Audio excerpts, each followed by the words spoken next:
오늘 본문을 제가 두 군데 읽었습니다. 한 군데는 예수님께서 눈물 흘리시는 그런 장면이고, 우리 뒤에 읽으신 부분은 예수님의 고난을 따라가는 예루살렘의 여자들이 많이 울 때에 나를 위해서 울지 말고 너희와 너희 자녀를 위해서 울라, 이렇게 말씀하신 부분이죠. 그래서 예수님의 눈물, 그리고 예수님이 우리들에게 바라시는 눈물, 그것이 무엇인가 우리는 오늘 본문 두 군데를 통해서 이렇게 알 수가 있습니다. 눈물에도 여러 종류가 있습니다만은 우리가 이렇게 생리적으로 흘리는 눈물, 거기에 대해서 말하는 것이 물론 아니고요. 그리고 또 감정적으로 흘리는 눈물도 물론 아닙니다. 우리가 영화를 봐도 이렇게 눈물을 흘리죠. 또 설교를 사실 그런 오류에도 빠질 수도 있죠. 설교를 하다가 슬픈 얘기를 이렇게 해가지고 눈물 나게 하면 은혜 받았다, 그럴 수도 있겠죠. 그런데 그런 감정적인 은혜의 눈물과 좀 혼용이 될 수 있는 부분도 있겠지만, 사실은 그런 감정으로 쳐 올라서 흘려지는 그런 눈물들, 그런 것들은 결코 은혜의 눈물이라고 할 수가 없습니다. 오늘 예수님께서 성경에 보면 딱 두 번 눈물 흘리신 장면이 나오죠. 오늘 본문의 눈물과 이제 나사로의 집에서 그 마르다와 마리아가 슬피 우는 것을 보면서 예수님께서 같이 눈물을 흘리시는 그 장면 두 군데가 나옵니다. 그런데 그 예수님의 그 눈물이 굉장히 적으신 것처럼 이렇게 보여지죠. 그렇다고 해서 늘 근엄하시고 무서우신 예수님은 아니죠. 늘 유머도 많으시고, 또 성경에는 기록되지 않았지만 많은 기쁨의 웃음이 아마 주님께서 보여주셨을 것이라 저는 그렇게 생각을 합니다. 오늘 우리들이 흘려야 되는 눈물이 무엇인가? 주님은 이렇게 말씀을 하시는데, 예수님이 흘리신 눈물은 감정적인 눈물이 아니라 영혼을 사랑하는 눈물, 그리고 예루살렘의 내일을 염려하는 그런 눈물이셨습니다. 예수님의 너희가 흘리지 말라, 나를 위해서 흘리지 말라고 하신 눈물은 그냥 그 감정적인 눈물을 흘리지 말라는 거예요. 그리고 나처럼 이유가 있는, 사명이 있는 눈물을 흘리라, 이렇게 말씀하고 있는 것입니다. 사랑하신 여러분, 오늘 우리가 예수님께서 우리에게 원하시는 눈물이 무엇인가 발견하시고, 감정적인 눈물보다 정말 사명의 눈물이 있는 저와 여러분 되기를 간절히 소원해 봅니다. 먼저 오늘 우리들이 흘려야 될 눈물이 무엇인가? 너희와 너희 자녀를 위해서 울라, 이렇게 말씀하셨습니다. 우리를 위해서 먼저 울라. 예루살렘의 딸들이 예수님을 향해서 울 때에 울지 말라고 말씀하시는 거예요. 왜? 너희가 운다고 해서 내가 이 사명의 길을 멈출 수는 없다는 것이죠. 예수님은 사명의 길을 가시는 것입니다. 그러므로 너희가 지금 울어야 될 것이 아니라 나를 위해서 우는 것보다 지금 너희들이 더 급한 것은 너희와 너희 자신을 위해서 울라라는 것입니다. 어떤 미국의 시골 교회에 성도님들이 너무 강팍한 거예요.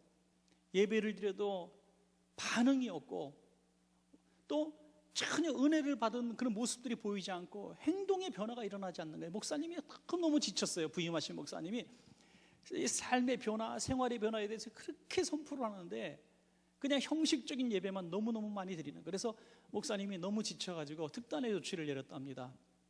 장례식이 있다고 광고를 했어요. 그래서 교인들이 쭉 나보니까 관뚜껑이 이렇게 있는데 누가 죽었어? 누가 죽었어? 자, 서양식으로 한 명씩 나와서 인사를 하십시오. 작별한 인사를 하십시오. 누구래? 하면서 관뚜껑을 열어놓은 상태에 딱 들여다보니까 깜짝 놀라는 거예요. 관 안에 거울이 딱 있어가지고 자기 얼굴이 보이는 겁니다.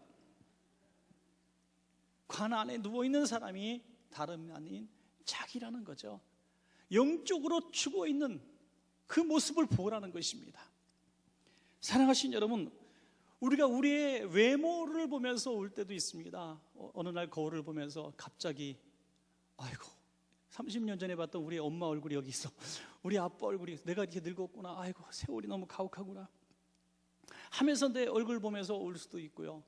또 망가진 내 삶을 보면서 울 수도 있고, 가난에 지치고 피곤한 내 삶을 보면서 처량해서 울 수도 있어요. 어떤 성도님은 보니까 남편이 너무 불쌍하다고 하면서 막 우시는 분도 있더라고요. 요즘에 남편이 너무나 기운이 없다는 거예요. 직장 가서 정말 사업해서 너무너무 힘드니까 어떻게 도와줄 수 없으니까 불쌍하다고 이렇게 눈물 흘리는 이런 아내의 모습을 봤습니다. 그런데 그런 외형적인 모습을 보면서 우는 것이 아니라, 만약에 여러분들이 오늘 그 관뚜껑 안에 열어놓고 유리를 본 것처럼 주님의 눈으로 나를 바라볼 때에 나의 영혼 상태가 눈물을 흘릴 만한 그런 상태인가 아닌가를 우리가 보아야 된다는 것입니다. 나는 과연 통곡할 정도의 망가진 영적인 상태인가, 죽어 있는 상태인가 바라보라는 것입니다. 나는 믿음으로 살아가고 있는가? 나는 사명을 잘 감당하고 있는가? 나는 우리 자녀들을 믿음으로 양육하고 있는가? 나는 교회에서 주님 주신 직분 잘 감당하고 있는가? 세상에서 주님 주신 사명 잘 감당하고 있는가? 이것을 바라보면서 우리의 영혼을 직시할 때에 우리는 그래서 눈물이 흐리는 것이 당연한 줄로 믿습니다. 여러분, 내가 나를 바라보면서 이 정도면 훌륭해, 참 기특하다, 정말 잘하고 있다, 이렇게 말할 수 있으면 참 고맙지만, 그렇지 않다면은 오늘 예배를 통해서 상한 마음을 가지고 주님, 내 영혼을 고쳐달라고, 변화시켜달라고 우리가 울어야 될 줄로 그렇게 믿습니다. 혈기나 미움으로 가득 차 있고, 분노로 차 있고, 불충성으로 차 있고, 교만으로 차 있는 이 모습이 내 모습이라면 오늘 것이 영의 눈으로 보여지고 발견되어지는 것이 축복인 줄로 믿습니다. 여러분, 사람들은 다 자기를 못 봐요. 남만 보는 거예요. 자꾸 다른 사람만 봐요. 오늘 성령께서 우리 자신을 보여주길 바랍니다. 여러분, 나를 바라보지 못하니까 반대로 다른 사람만 보게 돼요. 그러다 보니까 자꾸 판단하고 평가하고 지적하기만 하대요. 그런데 자신을 바라보는 사람은 너그러워집니다. 용납하게 됩니다. 나도 죄인인데 그런 마음을 가지고 나아가게 되는 것이죠. 또한 우리는 자녀를 위해서 울어야 될 줄로 믿습니다. 자식을 위해서 운다는 것은 내가 돈이 없어서 애 보내고 싶은 학원을 못 보내서 울라는 것이 아닙니다. 내가 약하게 나가지고 애가 태어날 때부터 조그맣게 태어나가지고 힘 못 쓰고 비틀비틀거리는 거 보면서 우울하는 것이 아닙니다. 내가 아이를 낳는데 장애가를 가진 아이가 태어나서 내 죄 때문인가 하면서 낙심하며 울라는 얘기가 아닙니다. 영의 상태를 바라보면서 내 자녀가 신앙으로 똑바로 성장하지 못한 것을 볼 때 통곡하며 울라는 것입니다. 여러분, 엘리는 자기 자식을 너무너무 사랑했는데 그것이 자식을 망하게 하는 길이었던 것을, 그 경계선을 잘 구분하지 못했던 것 같아요. 그래서 여호와의 제사를 멸시하는 그 자녀들을 용납했습니다. 그 이유를 사무엘상 2장 29절에 분명히 말씀하십니다. 너는 내 아들들을 나보다 더 소중하게 여겼다. 하나님이 하신 말씀이에요. 여러분, 우리는 우리 자녀를 하나님보다 소중하게 여기면서 살아가는 것이 일반적입니다. 정직하게 우리 자신을 평가해 볼 때 우리 자신은 하나님을 사랑한다고 말하지만 사실은 하나님과 우리 자식의 문제를 놓고 이야기할 때 우리는 자식의 이야기를 먼저 듣지 않습니까? 성경에 보면 자식을 위해서 많은 우는 부모들의 이야기가 나옵니다. 그러나 성경에 주님을 위해서 우는 모습은 이 예루살렘의 딸들 단 한 번 등장하는 것을 봐요. 여러분, 어디에 예수님을 위해서 우는 사람들이 어디 있었습니까? 예수님을 돌아가실 때 그것 곡하고 우는 모습들, 그의 죽으심을 놓고 우는 모습들, 여러분, 이건 하루아침에 이루어지는 게 아니에요.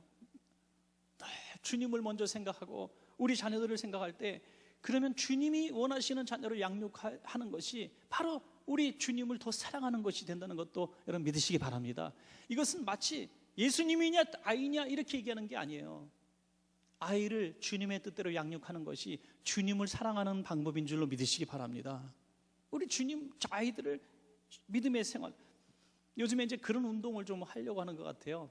주일날 아이들 학원 안 보내기 운동, 그건 이제 목사님들이 좀 모여서 발기를 하고 그것을 어떤 협회를 만들고 이렇게 하려는 것 같아요.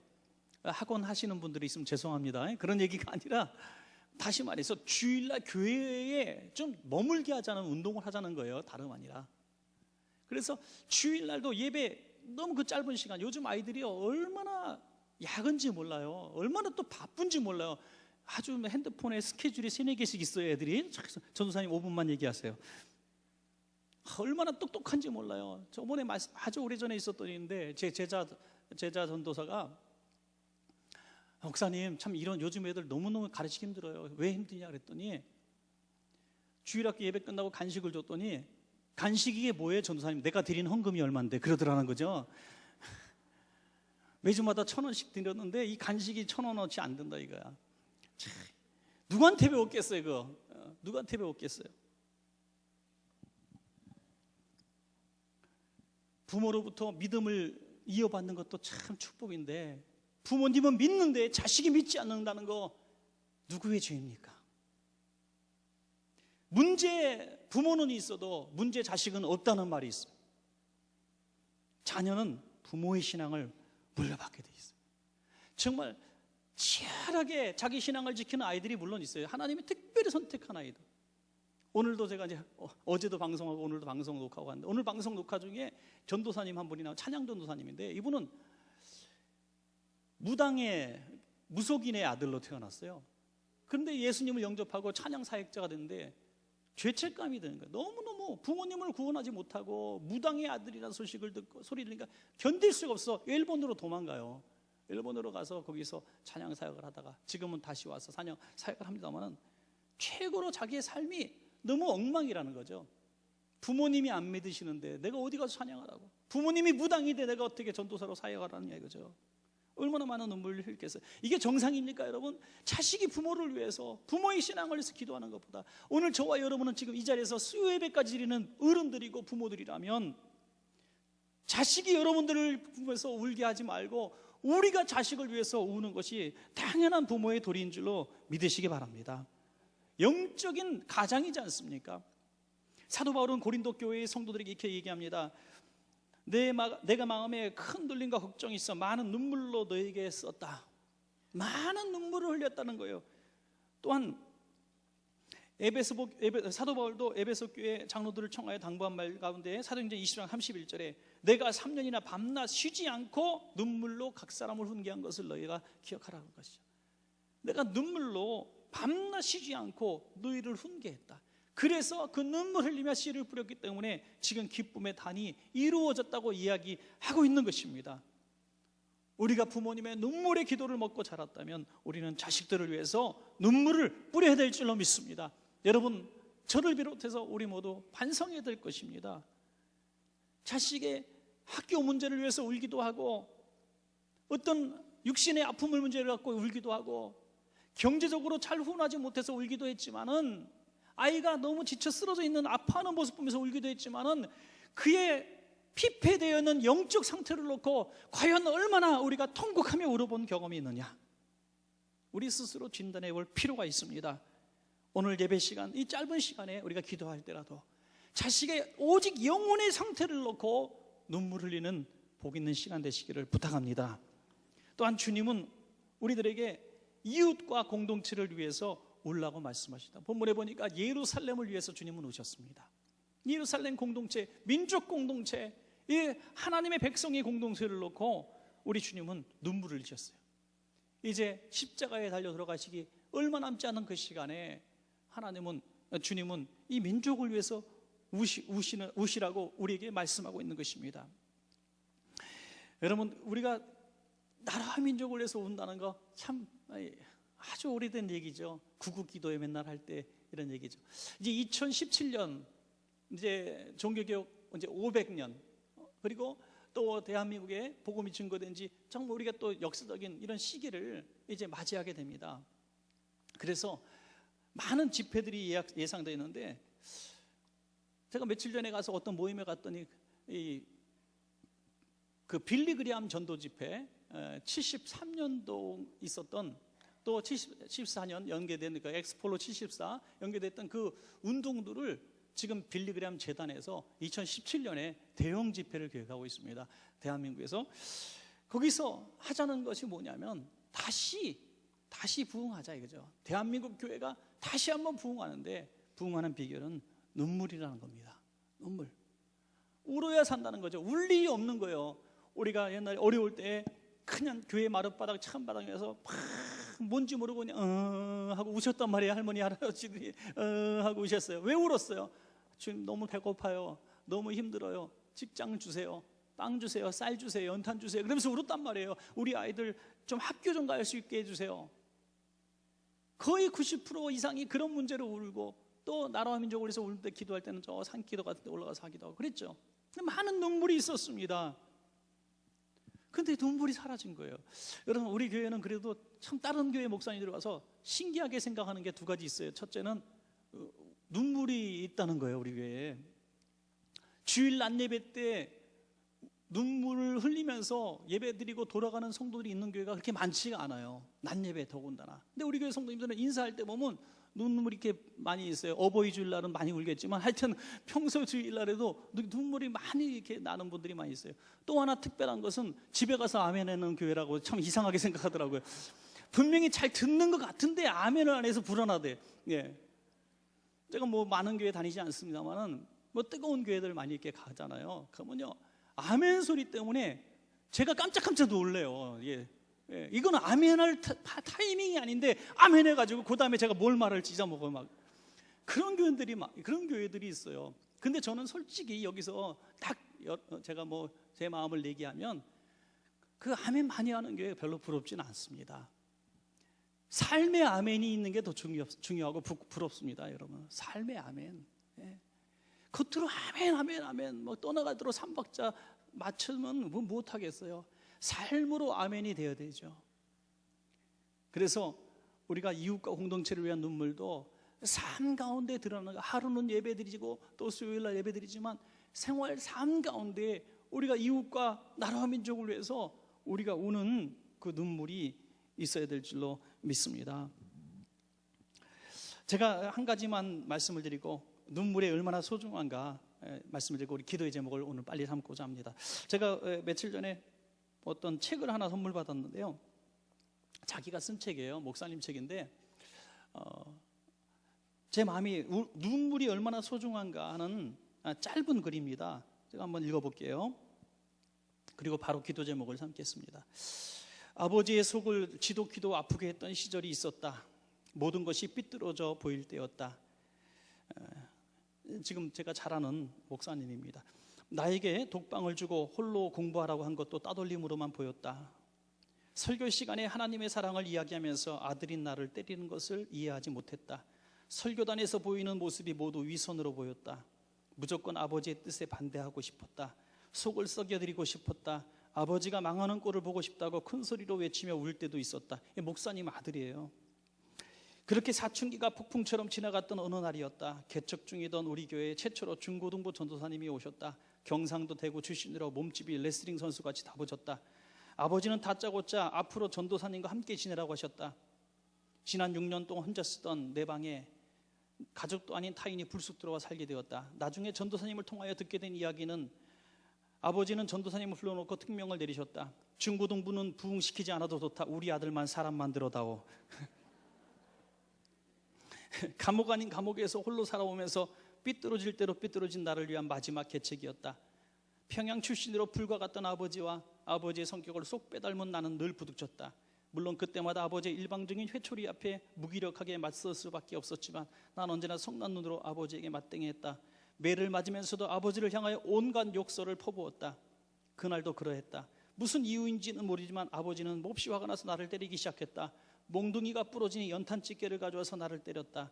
나는 아버지를 피하여 책상 밑으로 기어 들어갔다. 머리에는 피가 흐르기 시작했다. 피를 보는 순간 제정신이 아닌 듯 웃음이 나왔다.